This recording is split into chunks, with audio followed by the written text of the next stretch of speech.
Magandang gabi po sa inyong lahat. Kaya inyong unahin ko pasasalamat kay Miss Giselle at kay Eric. Maraming salamat at nabigyan ako ng pagkakataon na maibahagi sa inyo ang aming paniniwala. Alam ninyo, kami ay nagmula pa sa lungsod ng Muntinlupa at kasama ko rito ang mga maralitang taga-lungsod ng Muntinlupa.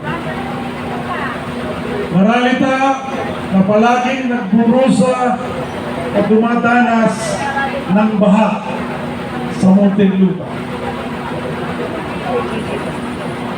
Ngayon, bago ako tuluyang pumalaot, gusto ko muna na magpasalamat sa United People's Initiative, meron din sa IMC, sa KOJC, sa GIN, at sa lahat ng sektor.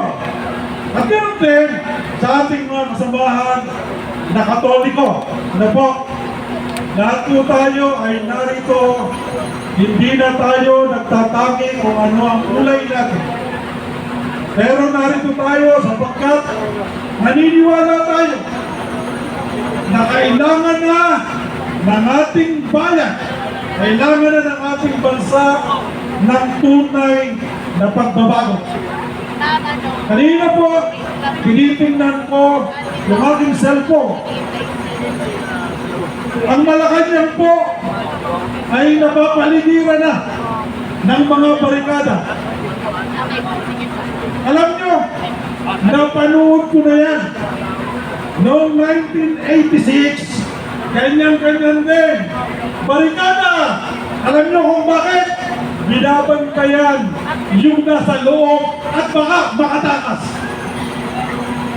So, mga minamahal ko, kababayan, ganun din sa kasamahan nating mga pulis na narito. At marahil yung kasamahan nating mga pulis na ito ay hindi pa ipinanganganak noong panahong 1986. Naglang kanatitin po ang panahon yun. Ngayon nga po, mabuti at meron na tayong Facebook. Alam nyo, noong 1986, ang pinag-uusapan, yun daw si Marcos o ang aso. Sino raw ang pipili? Ang sabi ng mga tao, yung aso. Ngayon, nakikita ko rito ngayon sa Facebook, ang pinagpipilian si Bongbong Marcos at Ibis at nananalo pa rin ang Ibis. Alam nyo kung bakit gano'n? Sapagkat ang mga mamamayan ay sawan-sawa na, pinagnakawan ng kinabukasan ng kanilang mga anak. Tingnan ninyo, sa mga pampublikong hospital, ang mga mamamayan ay nakapila at hindi halos mabigyan ng pangkaraniwan at mabilisang lunas.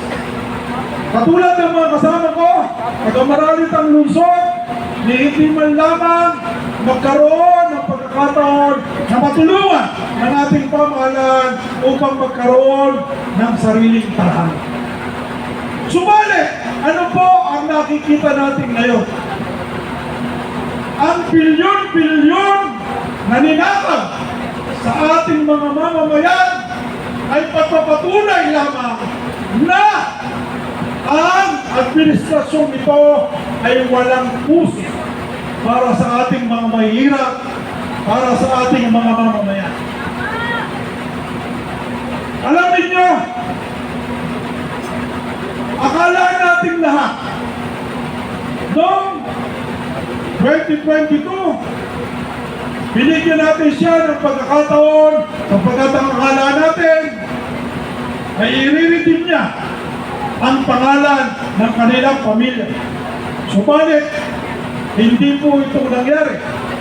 Ang katotohanan, parang nakikita ko na itong ginagawa ni Bongbong Marcos ay parang tayo ay pinaghihintihan. Bakit? Sapagkat noong 1986. Halos ganun din panahon. Katulad din ito nung palayasin natin sila sa Malacanang.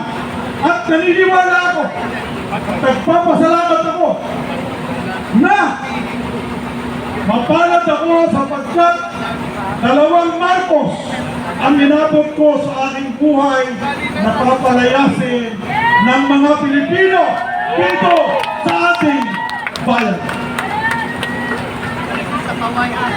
Bakit po? Alam po ba ninyo na tayong mga Pilipino ay naghahanap ng tunay na pagbabago? Ang akin lang pong masasabi sa inyo, aking mga kababayan, tanaw na natin ang tagumpay. Huwag tayong titigil sa pagkikipaglaban upang makamit ang katarungan laban dito sa mga walangyang magnanakaw at pandarambong sa kaban ng bayan.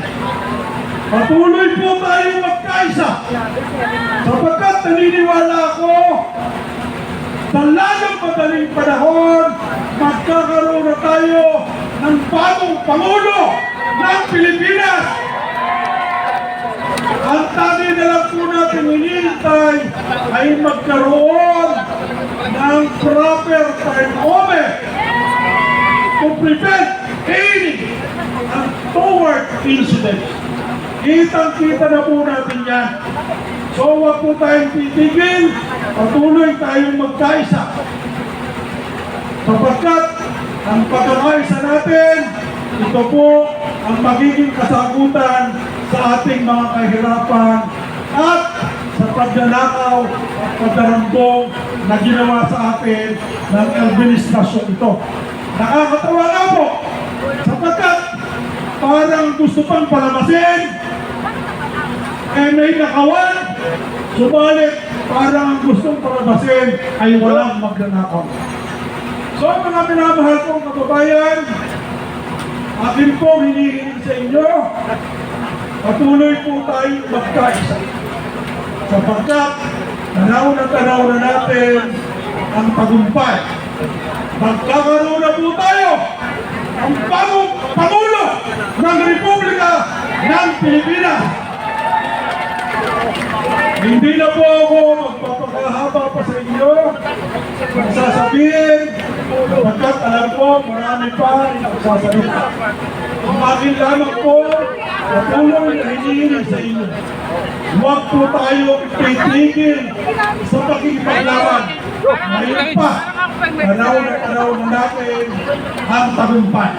Maraming salamat po sa inyo mga mahal kong kababayan at sabay-sabay natin sabihin, Marcos Rizal! Marcos Rizal! Marcos Rizal! Marcos Rizal! Maraming salamat po sa inyo.